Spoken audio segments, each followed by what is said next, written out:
public, but I forgot. But that's okay. It says that I am live now. And unfortunately, for those of you who are watching me on YouTube, I think you can only see my neck because my laptop is bracing my cell phone camera. But either way, you can hear my voice. Welcome to this live stream. Today is Saturday, and I'm really happy that you're here. And for those of you that are watching this live stream, if you would just let me know where you're from and post any question that you may have, I will be happy to answer that question. I'm Dr. Priscilla. I am a native English speaker, and I live in the US. Tonight, we're talking about hobbies. Hobbies. What is it that really motivates you to do what you do? What do you like to do? What drives you? What are you passionate about?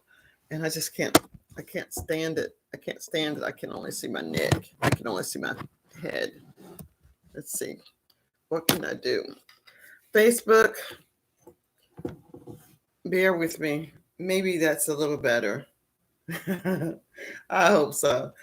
What makes you happy? You may have gathered that I really love working with technology. I love different gadgets. I love cameras. I love cameras. I love laptops. I love computers. I love desktops. I love my iPad. I love all parts of technology. Am I really good at using all of those technology pieces? No, not yet. But that's the beauty of it. Learning how to do something that you don't know how to do brings in the joy. And actually, I can spend hours and hours creating something, and I don't feel that the passage of time has interfered or interrupted my day. Today, a student of mine asked me to interpret a song for him. And I did. I thoroughly enjoyed the song. And the title of the song, and it's in my YouTube channel, if you want to check it out and give me your thoughts on it, the title of the song is Happiest Year. So since it's a guy that's singing it, I'm assuming that the person he's singing about is his female friend. And she has made him the happiest that he could possibly be. The problem with that is, while she was making him happy, it appeared that everything that she did, he took it for granted, and he didn't find value in it. He didn't value that which she brought into his life until, what do you think? Until she decided she had had enough and she was going to close the door on that chapter in her life and move on. It was then that he realized that she made him the happiest of all. So he called it, although it wasn't just 1 year, but after you wrap up maybe the amount of time that he spent with her, it could be the equivalent of 1 year, because he spent his time fulfilling himself, enjoying himself, but had that soft place to fall whenever he wanted to just reel it in a little bit, and she was there for him. That was my interpretation of the song. And once the student gets the song, I'll find out if he appreciates my thoughts and my interpretation of the song. So if you get a chance, YouTube or Facebook or Telegram, I want to invite you to listen to the song, listen to my interpretation, and let me know what you decide would be the correct interpretation of the song for you. Now, so tonight's topic is hobbies. I just told you that I love everything that relates to technology, cameras, computers, laptops, cell phones. Even though my understanding of these devices are limited, that doesn't stop me from trying to learn more about them. Even the positioning of a camera to do a live presentation as I'm doing tonight. One of the things that I do know is that the more you do something, the easier and better at it. Does that mean that it will be 1 week, 1 month, 1 year that I'll be really, really good? No, it doesn't. A lot depends upon how much time I'm willing to invest in whatever it is that I'm learning how to do, how much time I'm going to spend with others that knows a little more about what they're doing than I do. And I want you all to know that there is a benefit in associating with people who know a little bit more about something than you do. If you are the smartest one in your group, you need to find another group. But if you're not the smartest one in your group, it would bid you well to stay with that group until you learn a little bit more. And that's what I do. I have invested myself in so many groups to learn so many different things that one would think that my level of exhaustion would be down here, or would it be up here? But I'm not exhausted. Actually, I get my adrenaline starts to beef itself up when I'm exposed to something else that's new and exciting. And this is what I feel when I come on YouTube or go live on Facebook, that I'm invigorated to be here to talk to you guys. So thanks so much for those who are watching the replay. Thanks who will watch the replay. Thank you so much for that. And for those of you that are currently watching live, thank you for watching me live as well. Now, I'd like to know, what are some things that you like to do as a hobby? What are some things that you enjoy doing as a hobby? For example, it could be that you enjoy playing an instrument, or it could be that you enjoy singing songs, like playing the piano or the guitar. Maybe this is a far chance that this is a bit of a stretch. You might even learn speaking English. You might even like learning to speak English. Anybody? One hand, two hands, anybody? I'm sure there are quite a few of you that are really passionate about learning English.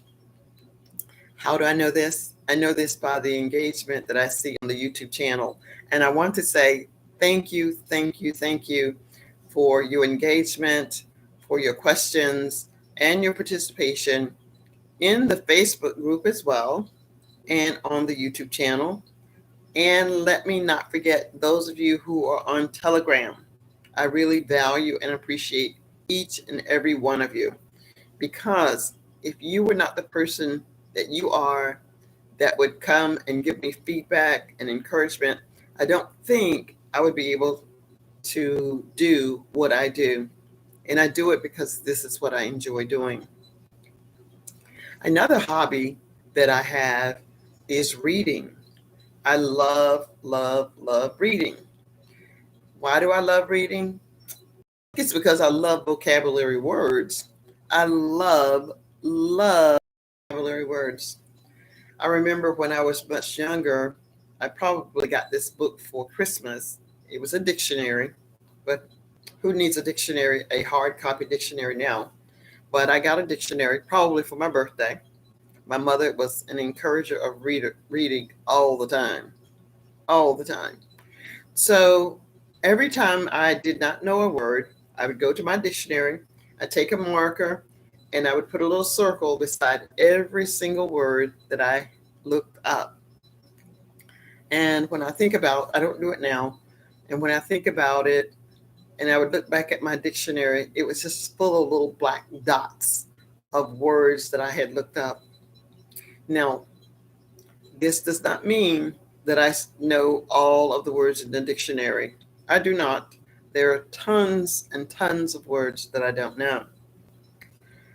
And for those of you who do not know, new words are added to the dictionary every single year. Words that may be blended from other countries, or words that have caught on. For example, now this did not happen last year or in recent years, it has been a while, but If you're familiar with Beyonce Knowles, like put a ring on it. She came up with the word bootylicious. Bootylicious. Bootylicious. It is now in the dictionary. You can find bootylicious in the dictionary. I will challenge each and every one of you. If you don't know what that word means, I want to challenge you to look that word up and find out what it means. Another hobby that I have of mine is, well, let me talk about one that I used to have. It is not a hobby of mine now, but I can still do it. I used to sew like a seamstress. I'm 5 feet 11 and a half inches tall, so I'm very tall. When I was growing up, clothing for women or girls were not designed for the extremely tall girl. And I remember that if I bought a coat, the sleeves would stop about right here. And it was not a nice looking sight for me. And this is why I think I dedicated myself to learning how to sew. And I remember my home ec teacher, Mrs. Poole. She loved teaching her students. At least that was the impression that I had of her. As a matter of fact, Mrs. Poole was someone that was so organized and so knowledgeable about so many things that she knew how to arrange her home. She knew how to set things up. She knew how to cook. It was a home economics class, actually, that I enjoyed so much. And I remember that she actually did the direction of my wedding, and it was really gorgeous the way we had things set up. However, in North Carolina on my wedding day, it had the biggest snow North Carolina had ever had in the history of North Carolina. And that's a story for another day.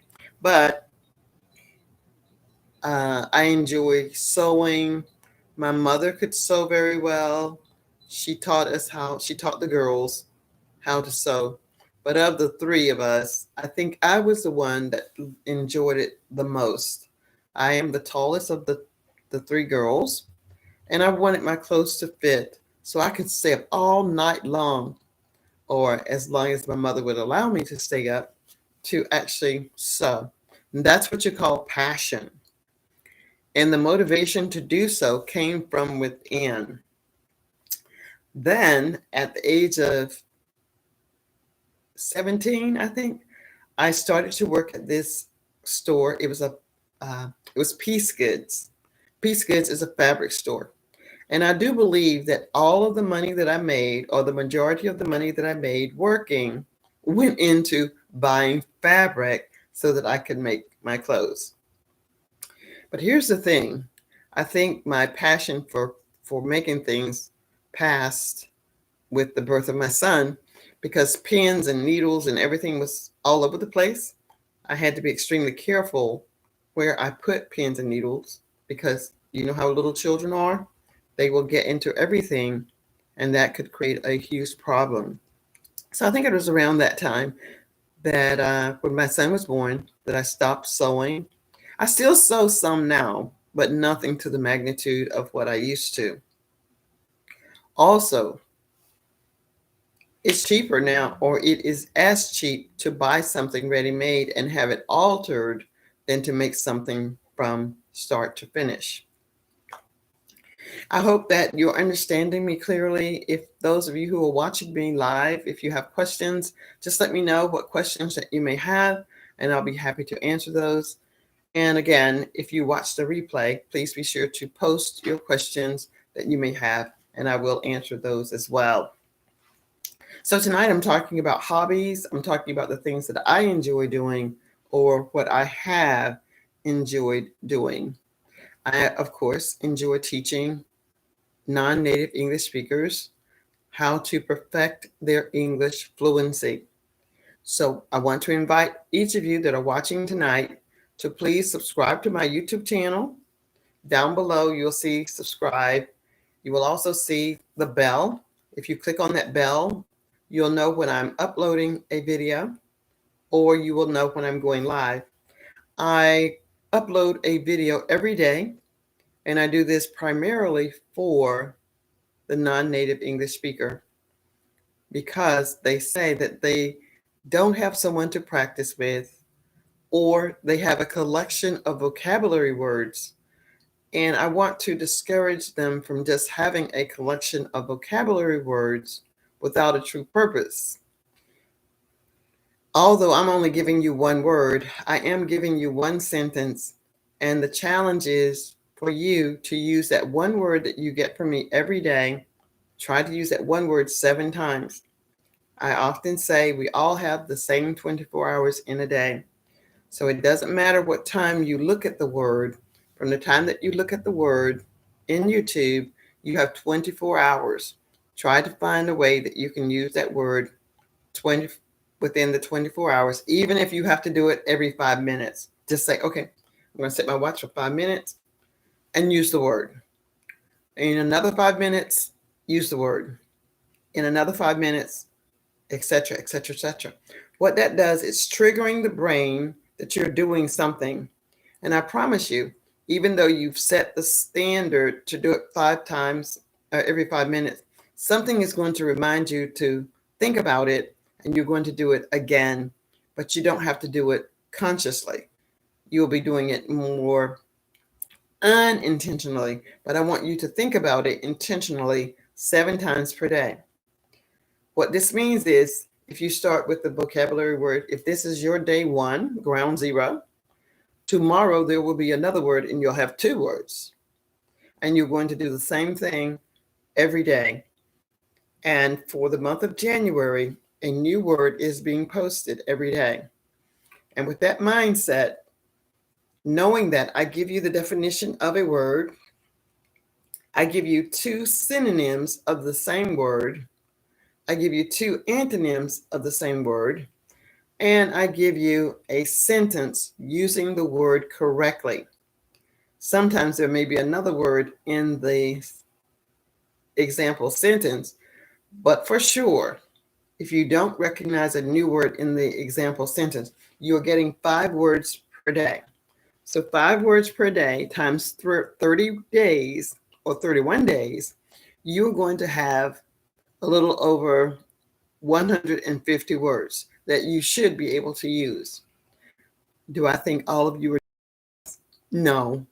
So I'm going to say my best guess is that many of you will be able to leave with, you'll be able to leave with at least 30 words. At the end of 30 days, you should. Hi, Cousin Beta. How are you? Thank you for popping on. I'm on every night, usually at 8 p.m., at least for the month of January, for 20 to 30 minutes. So in about 5 minutes or so, I'll be logging off. So thanks for popping on. It's good to see you. Happy New Year. Now, this brings me to my program that launched this year. It is Owning Your Voice. Is this for you? I don't know, but we want to find out if this is something that is good for you. Everyone that enters into the program you must have a consultation with me. The good thing about the consultation is that it is completely free. The consultation is completely free. It will be your opportunity to ask me questions about English. How can you become better at speaking English? Why can't you do certain things? And we're going to eliminate that limiting belief that you have that you can't do something, because you can. There isn't anything that you can't do if someone else has already done it. So no matter what country you live in, there is someone that has risen to the occasion of being able to speak English with fluency. I may not necessarily know who that person is, but you might know who that person is. And with that said, you to click the link below, the link end of this live stream. So give me about 5 minutes. schedule an appointment with me, and we're going to discuss what it is that you can do to improve your English fluency. Now, some of you may only be interested in passing some English proficiency exam, or you may be preparing for an interview and you want to know how are you presenting yourself. And I can definitely help you with that too. And finally, if you do presentations, PowerPoints, or executive speaking in meetings and things like that, but you lack the confidence or the ability to know what to do with your body, then I may have the solution for you in that vein as well. I want to say, first of all, again, for my live viewers, thank you so much for watching.